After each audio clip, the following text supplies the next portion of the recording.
Hello, everyone, and welcome to The Bargain Bin, a show about speedrunning games all under $20. I'm Midnight Vesper, and I'm your host for this show. If you're new here, well, here's how the show works. For more current/digital games, we'll be using digital stores like Steam, GOG, itch.io, Ubisoft, Epic, etc. to look at the list/MSRP price. For retro games, we'll be using the website pricecharting.com and looking at the loose price of the game. We do not count any sales or discounts as they vary from time of purchase. Couple announcements real quick. Just a quick reminder, Summer Games Done Quick 2022 game submissions are almost closed. We have just a couple of hours left, not days, hours. It ends tonight. So if you want to go ahead and get those submissions in, you can find more information at gamesdonequick.com. And of course, if you're watching this on YouTube, hello YouTube, you can head on over to twitch.tv/gamesdonequick. If you're interested in checking out our live content starting most weeknights at 7 p.m. Eastern and weekends at 1 p.m. Eastern. And of course, your subs, gift subs, Prime Gaming subs, and bits help support our weekly hotfix content. Please consider supporting our daily content if you enjoyed these hotfix shows. And hey, if you're going to end up using one of those Prime Gaming subs or gift subs, I believe you get some of the new sub emotes, if I'm correct. Or not sub emotes, but yeah. Words, hard. If you have any ideas for your one-off show or any one-off events, you can go to gamesdonequick.com/hotfix to submit those ideas. And of course, we have our brand new highlights channel. Games Done Quick Highlights is a channel that features highlights of our GDQ Hotfix shows. Use the !highlights command to learn more about those highlights. And of course, for today's Bargain Bin, I wanted to showcase a little bit of some great indie games. 3, actually, to be exact. Some you may have heard, some that you will love by the end of our show. So we got 3 games. We got Flynn, Son of Crimson, and Signs of the Sojourner coming up. But right now, we have Ape Out, the Devolver classic Ape Out. And Osborne over here is ready to showcase it. Hey, Osborne, are you ready to go bananas for Ape Out? I sure am, Midnight Vesper. Thank you so much for having me on this show. Hello, everyone. I'm Osborne. Today, we're going to be playing Ape Out Warpless. It is an indie game that came out in 2019, if I remember correctly. Someone probably correct me on that in the chat if anyone from the community is watching right now. However, I absolutely love this game. It is currently $15 on Steam, which first off, I bought it for $25. What? Okay, and second of all, we're a very small community, so if after seeing this run, you are interested in running this game, please come join us. Look us up on Spirit.com, join our Discord. We're going to be lucky to have you. And so, as we come into this menu, you can see there are 4 main albums here, and we're just going to go straight through them. And so timing will begin when I hit start on this first album. So 5, 4, 3, 2, 1, go.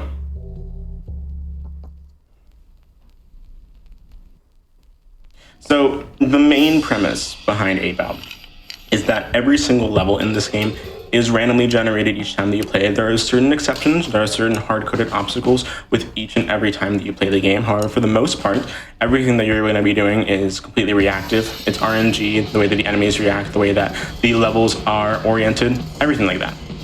And starting off right here, there is technically a time save that you could do. However, it's insanely difficult. And what that is as you saw when I pushed those 3 enemies into the wall, the opening credits popped up.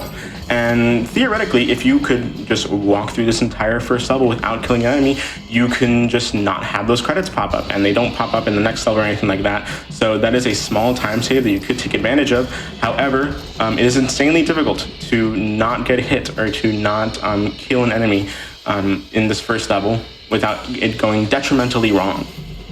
And so in each level, you have 3 hit points that get replenished every time you go into a new level. And once you do that, you die, you have to start the level over again, and the seed actually changes itself. And so you can't memorize the layout or anything like that. It's going to be completely reactive, completely new, even if you die. And right here, we are already introduced to 3 of the main enemies in this game. The first one is just the riflemen, those white guys, and then the guys in the blue vests are our shotgun enemies. They're heavier, and so if you push them into another enemy, they won't die. You have to push them into an enemy that's the same weight as them, or just straight into a wall. And so they are just, and so they're not going to just die immediately like that. You have to push them into something that weighs the same as them. And then we have the bomb enemies. The bomb enemies that we got introduced to right here are the easiest enemies in the game to die to. That was almost a pretty good example of what I mean. If you are in range of their explosion, you will die in one hit. Any explosion in this game is an instant kill, with certain exceptions that we will talk about once we get later into the run. However, it seems as though we've been given pretty good RNG for the most part. Once you get to the ends of these levels, you can actually just kind of hope that an enemy doesn't hit you and just keep going to the end, because especially if you haven't gotten hit before, and so that will be a small time save that you can have throughout the run.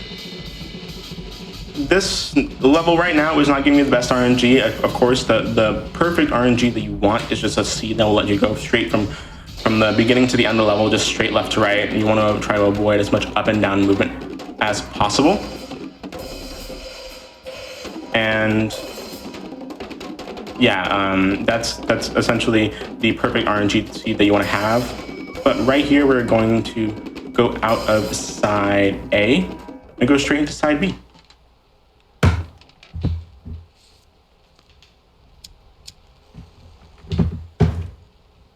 I love the music, how it's so percussive. It is. It's nothing but percussion. It's all the music in this game is pretty percussive, and it's reactive as well. That's a great concept, music-wise. So simplistic, yet so genius. Yes, of course. And in this next level, the music will not start until you actually get hit by an enemy. Until you hit an enemy, I'm sorry. And then, right here, we're going to go straight here. And we're going to get introduced to our first In the Dark sequence. The In the Dark sequences, the enemies will actually react faster as long as you're within their cone of light. And it's pretty detrimental if you can get hit by them multiple times, because, once you get hit 3 times, you're just done. And in between these sections, in the hallways, you can see that I'm actually doing a thing called butt sliding, in which I put my right stick at a 45-degree angle, and once that happens, for some reason, when you in this game, you can actually get pushed away from a wall if you walk towards it. And if you walk at it at a specific angle, you can walk towards it. You can get pushed away from it and also pushed forward at a specific angle. And so those hallway transitions are like the perfect length that I can get a speed boost throughout the entire level, like right here, as you can see. It's not too precise. It's not that hard. But yeah.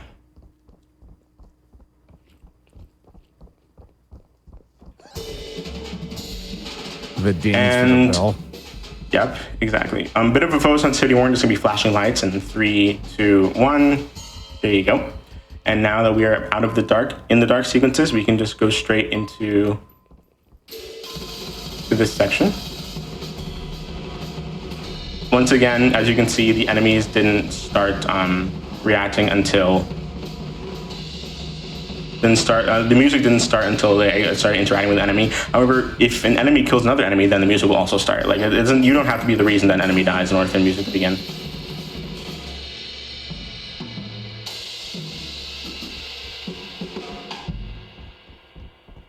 But as you can see here, we're just gonna go straight into the end of album 1.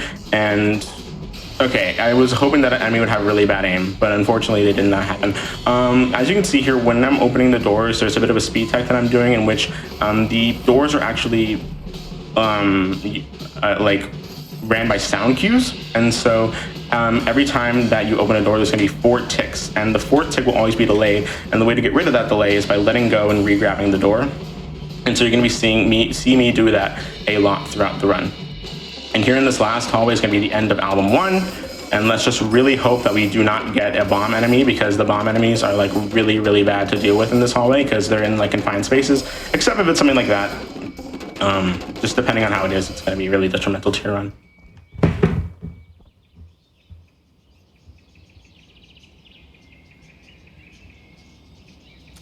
So I did see a quick question about this game. When did you discover this game? Like when it came out, or was it later on, or did you do it like a day one, buy? So the way that I discovered this game is I was I had always kind of had in my radar when I got into speedrunning, primarily through IGN Devs Reactor world record holder Bowden had his run featured on IGN Devs React to speedruns, and so I found it through there. And one day I was just like, I kind of want to get into a new speedrun, and I wanted to get something to a bit different than what I usually speedrun, which was like first-person puzzle platformer stuff. And so I decided to check this one out, and I got hooked on it immediately, especially because this game is really, really fun to just replay it over and over again because of the music and the art style. It's addicting, really. And so in this second album, we get introduced to another enemy called the Melvins. The Melvins are like the most annoying enemy in this game. They're like the green-haired guys that will, the green-haired guys that you see right there, they're very small. And so they're going to, and so whenever you run away from them, they're going to run towards you, and whenever you want to run towards them, they're going to run away from you. And they're just like incredibly annoying to deal with, especially later in the game when they come in packs and they're in like really small and confined spaces. It's absolutely annoying. And one thing that is very, very important in this level is dead ends. It's the first level like this one, and that one. It's introducing dead ends. And so any kind of checkerboarded room is a dead end. And so any kind of room that has like lines going through, like a pattern of lines going through, you can just walk straight through to the other side. And you can just go straight through and not have to worry about any of the enemies. And the reason that dead ends kind of exist is because the developers are just like, we want dead ends to be more conducive to like an office space. It's kind of like you're a gorilla, you're walking into an office room, and you're like, oh, I'm sorry, I'm not supposed to be here, and then you like walk back out. But in a casual setting, it makes perfect sense. It actually even makes the game more difficult. But in a speedrun setting, it's very annoying to deal with. But we try to adjust anyway.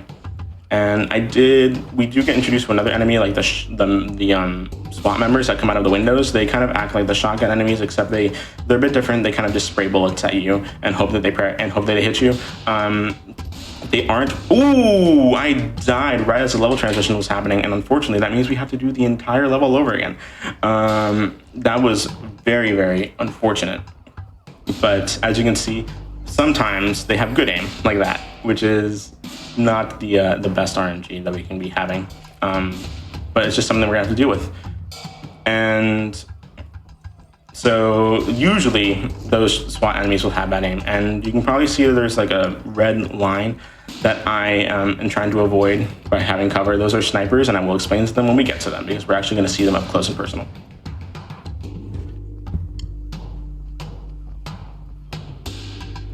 I do want to take a second and say that this building has some very, very tall walls. It does have very tall walls, doesn't it? Especially for something that has 30 floors. But anyway, we're going to go straight into floor 17, which means we have to cross the bridge and go into another building. And the music changes. This is some of my favorite music in the game. This is actually, I think, my favorite level in the game just because of the music and the different layout that it has. This is really good RNG. It's going straight through to the end. And we're going to come up to the end of side A for album 2 here right now.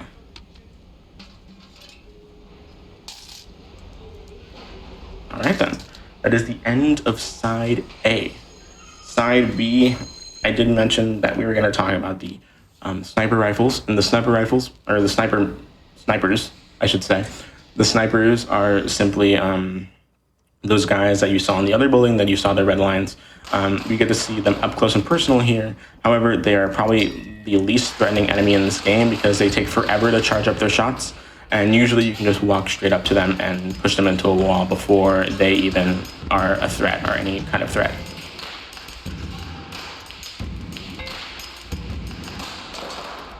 And yeah, as you can see, I was being tracked by a sniper there and he didn't even shoot me.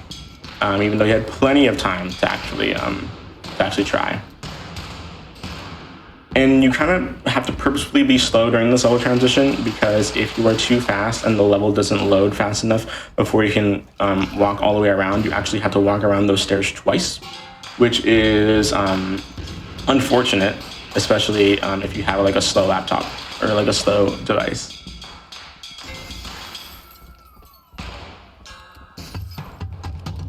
And Oop, okay, that's really good. All right, floor 8. In this next area, we are going, ooh, I'm surprised that I didn't get hit by an enemy there. Okay, in this next area, we are just going straight into straight back into the building as the level name implies. We're gonna circle back. And thankfully, we skipped both instances in this game where the level can just unexpectedly crash. Between the transition of 2.4 and 2.5, and then the transition between 2.6 and 2.7, the game can just unexpectedly crash. I do not know if that's actually a thing ever since like the newer update came out, but it's definitely a thing that can happen. I have no idea if it was patched. No one has really tested it out since the newer update came out recently for the game's 3rd anniversary. And so, who knows? But we're almost getting up to the last. Ooh, dang. Okay, that's why the Melvins are really, really annoying, because like they are, they just try to shoot you in the back at the incredibly inopportune times. So we're just gonna have to go through it again. But sometimes they have really bad aim like that. And so that's the good thing about them sometimes. I'm just grooving to the music. Like I said earlier, being a drummer myself, I'm just there. Yeah, Matt Bach did like a wonderful job on the soundtrack. And the music itself is actually reactive depending on how much activity is going on screen, and you'll feel like cymbal crashes as the enemies are getting pushed into walls and such. And one of my favorite things about the music is the title sequences of each level kind of being in rhythm with the music itself, which is absolutely phenomenal. Anyways, we are now going into the lobby, and the lobby is a very difficult. I'm gonna get shot. Oh, I'm not gonna get shot. Look at that. Okay. It's a very difficult very difficult level to deal with because it's just wide open spaces. And oh my goodness. Okay, we're getting really, really bad enemy RNG here. And so the wide open spaces in this game are something, oh my goodness. The wide open spaces in this game are something that you just kind of have to deal with very, very poorly, as well as you possibly can, because wide open spaces are no one's friend. You have minimal cover. It's just something that you're just gonna have to deal with every single time that you play the game, and hope that you don't get shot.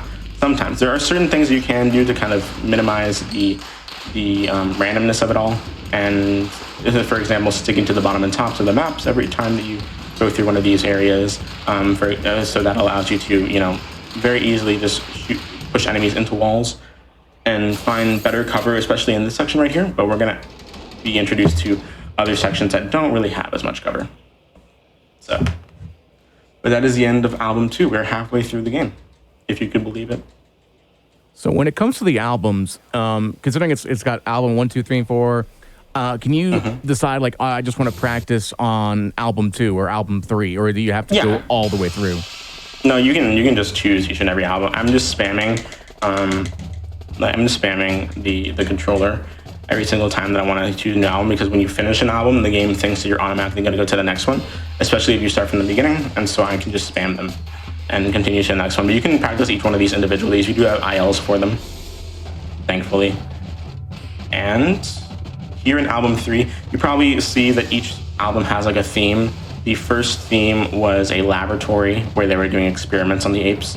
The second theme was a high-rise. The third theme is a military base. I do not know what an ape needs to be doing in a military base, but you know what? We don't really ask questions here. And it is an album that really, really likes to give you enemies in groups. The enemies that you have here, as you can see, at the beginning of the album, we saw a lot of the standard enemies, led by a shotgun enemy. The shotgun enemies, again, weigh more than the standard riflemen, and so if you push the shotgun guy through all of them, they'll just all die in one hit like that. I'm gonna try and see if I can get another example of that. And so, ooh, yeah, as you can see, like right there, they like to give us a lot of enemies in groups. Thankfully, we don't really have to deal with a lot of the bad RNG here, because the end of the album should be right here somewhere. Okay, dang, this section is longer than I think it is every single time.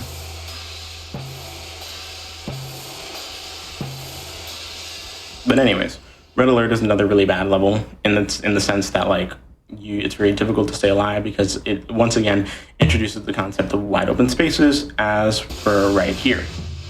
And so again, stick to the top and bottoms. You're gonna see a lot of barrels here that you can push enemies into that they can catch fire.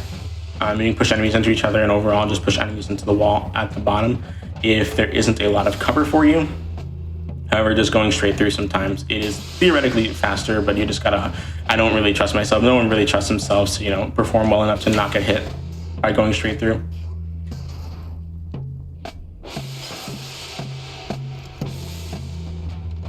Is there when you are killing these other enemies, is it doing it precisely, or are you just because they're in your way? Just because they're in my way.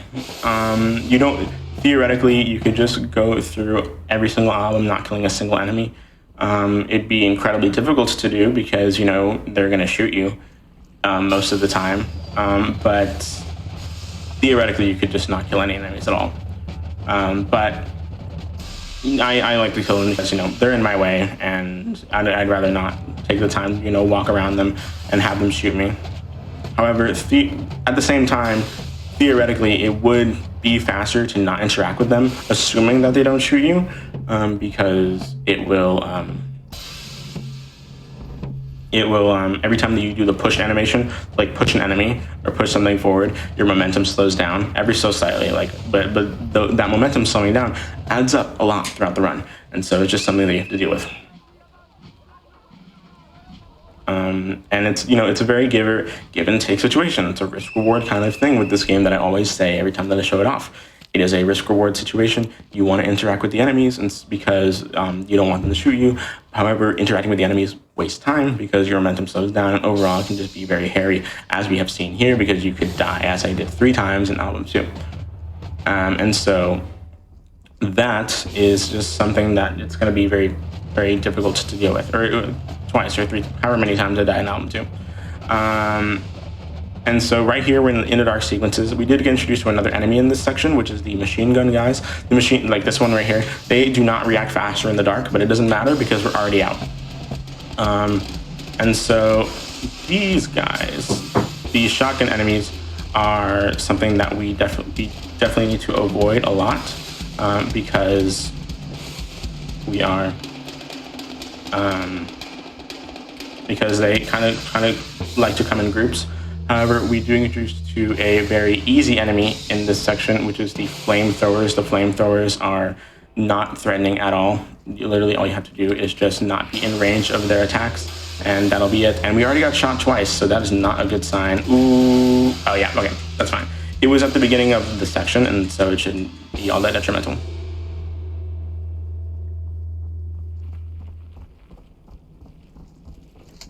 Okay, there we go, beautiful. And so, yeah, you want to kind of have them grouped all together so you can kill them easily. And so,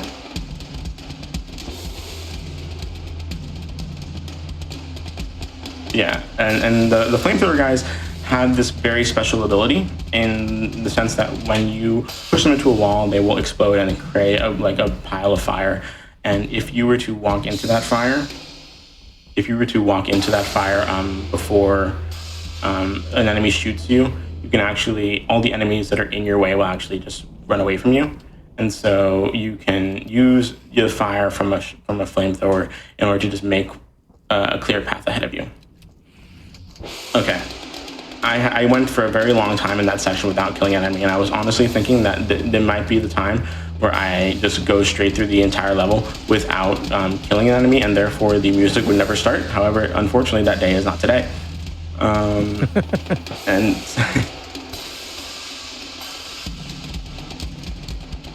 and so here we are, almost at the end of album 3. However, in this last section, 3.8, we get introduced to another mechanic, the bombs. The bombs are very, very Okay, as we can see here, the bombs are very, very dangerous sometimes. If you accidentally push a bomb, it's going to explode. If you push an enemy into a bomb, it will explode. If an enemy shoots a bomb, it will explode, and all the explosions, as I said, will kill you in one hit. Oh my goodness. Okay, this is very scary. Ooh, what? I thought I only got shot twice there, but apparently I got shot 3 times. Anyway, that's fine. Out of all the things in this level to kill me, I did not think it was going to be that.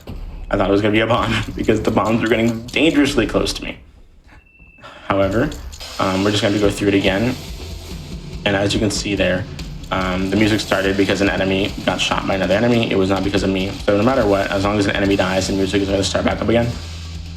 And hopefully we can get through this section again without dying, depending on how well the enemies want to behave and how well the RNG is here.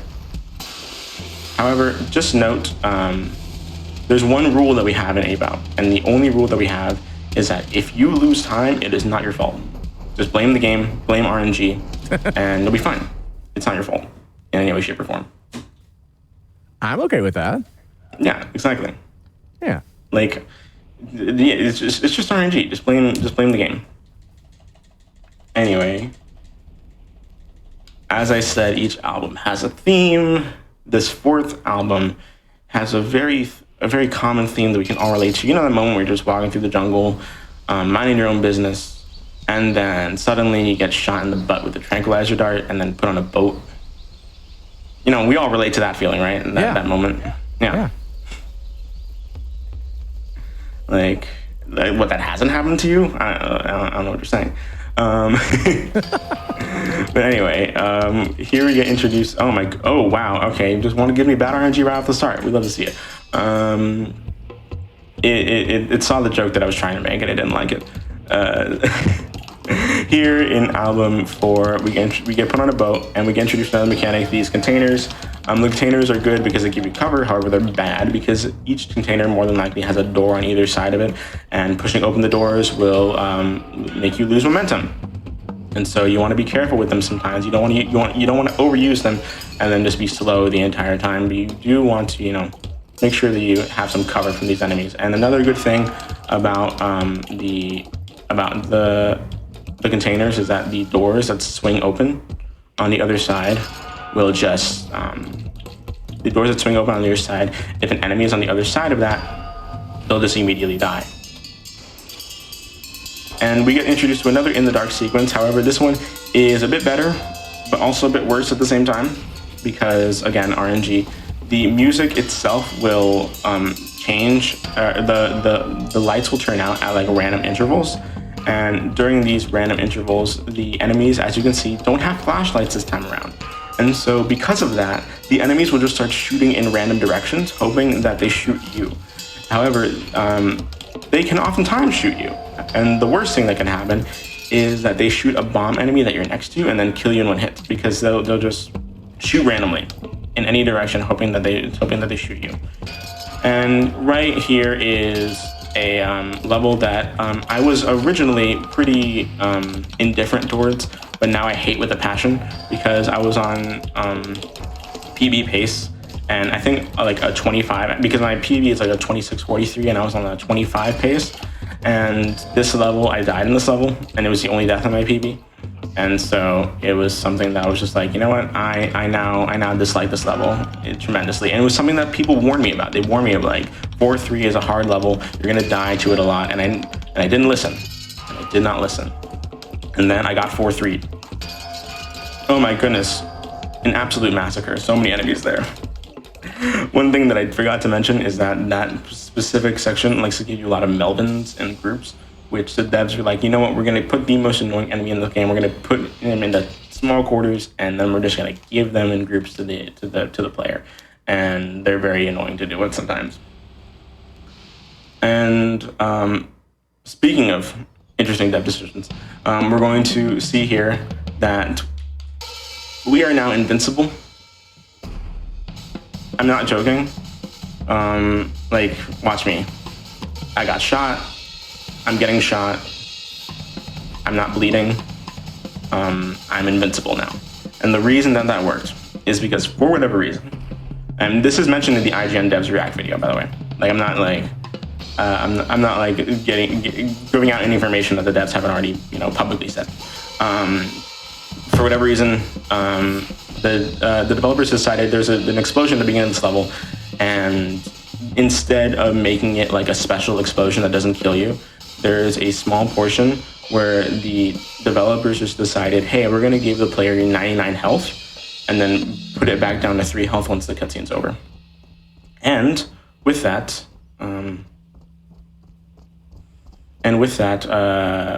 if you restart level during that section, the enemies, well, you're just going to have 99 health for like almost the entire next area of this game, with the exception of the very, very last level, because there's like a scene transition and that'll revert you back to 3 health. And so with that, you can take advantage of the mechanics of the flamethrowers, as I said, where if you push them into a wall, the enemies that you come into contact with will just run away from you, so you don't have to deal with them. They can just make a clear path for you. And we also get introduced to the missile launchers. The missile launchers, they, again, as the name implies, launch missiles at you. And they, since the missiles are an explosion, they do 10 damage. They're supposed to be an insta-kill, but every explosion in this game isn't technically an insta-kill, as I said earlier. It is, the acceptance of that is this. Every explosion is supposed to do 10 damage, and since you have 99 health, it doesn't really matter if you get shot by an explosion or not. However, even though I said you're invincible, I only meant that practically. I did not mean that literally, because I have died here from being incredibly reckless and just kept getting shot and shot and shot, especially by the missile launchers, because again, they do 10 damage, and so it'll just chip away at you one by one, slowly. But anyway, this is the last level, so be ready on time. Right here, you get introduced to a zoo. It's probably the most familiar of the situations, as you can see, as an ape, and I already got shot twice. So, okay, it's fine. I died at the very beginning, so that's barely any time lost. It's okay.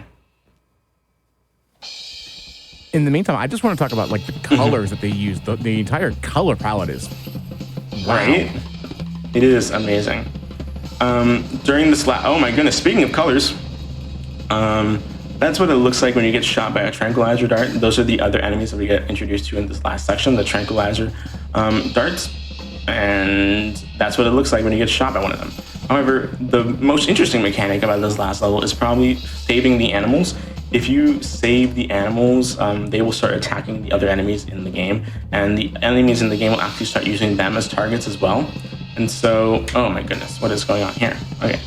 And so that is one good thing. You can free the animals. There's tigers, there's polar bears for whatever reason. There's snakes, there's bears, and there's even cockroaches. One thing weird about this section is that in the Switch version, if you there were so many glass particles, if you tried to free all the animals, that the game would crash. But that's not really a problem in the PC version. Anyway, we're up at the end of this level. Timing will end when the piano kicks in and Ape Out appears on screen. So 3, 2, 1, time. Nice. I'm sorry, what did you say it was? 30-20, okay, that's really good. And so yeah, as we exit this section, we are introduced to this wonderful music. You gotta have Freedom by Pharoah Sanders. When you get a PB, the absolute adrenaline that runs through you, and it's absolutely amazing. Compared to this song, it hits hard. And so yeah, that is Ape Out Warpless. I hope you enjoyed the run. Thank you so much to Midnight Vesper for having me on this show. It is a pleasure, it is a delight, and I hope to be back with GDQ Hotfix shows in the future if y'all would have me. And I guess the last thing that I want to say before I head out is that if you are even remotely considering submitting for SGDQ, again, as Midnight Vesper said, submissions close in hours from now. I think almost literally 7.5 hours from now. And so even there's probably a bajillion reasons in your head why you think you shouldn't do it, but there's one good reason, and it's because you might get in. And even if you don't have world record, even if you think there's too many people or competition, just submit anyway. You'll never know if you don't try. And so, again, that's all I wanted to say. And thank you so much to Midnight Vesper for having me. Look at summonsphere.com, join the Discord, all that jazz. Yeah, I've been Osmore, and this has been About Warpless. I hope you enjoyed. Awesome. I do have a question, because you said it earlier. So it's good to save the animals, correct? Yes and no. Because saving the animals, again, slows you down a bit, because when you open the cages, you have to do that push animation that slows you down. However, the saving the animals can be beneficial, because the enemies end up targeting them instead of you. And so it's, again, a risk-reward situation, as it usually is. All right. Well, again, if anyone wanted to follow you, I know you said you I know you gave it a shout out to the community, everything else. If someone wanted to follow you, where would they go? You can go to twitch.tv/Osmorn. You can follow me on Osmorn on all socials. So yeah, that is where I will be. All right. Anything else you'd like to say at the last second? No, I don't think so. I think I got everything out. Submit for SGDQ. That's what I want to say. Submit for SGDQ. Do it. All right. Well, thank you so very much, Osmond. And I agree. Submit to Summer Games Done Quick. I completely agree with that. We're going to take a small break where we get things set for our next run, which is going to be Flynn, Son of Crimson. I cannot wait for this game. And during this time period is a great opportunity to get up, stretch, get some water, use the restroom, everything else along those lines. Osmond, once again, thank you so very much. And we're going to get things set up for Flynn, Son of Crimson in just a moment.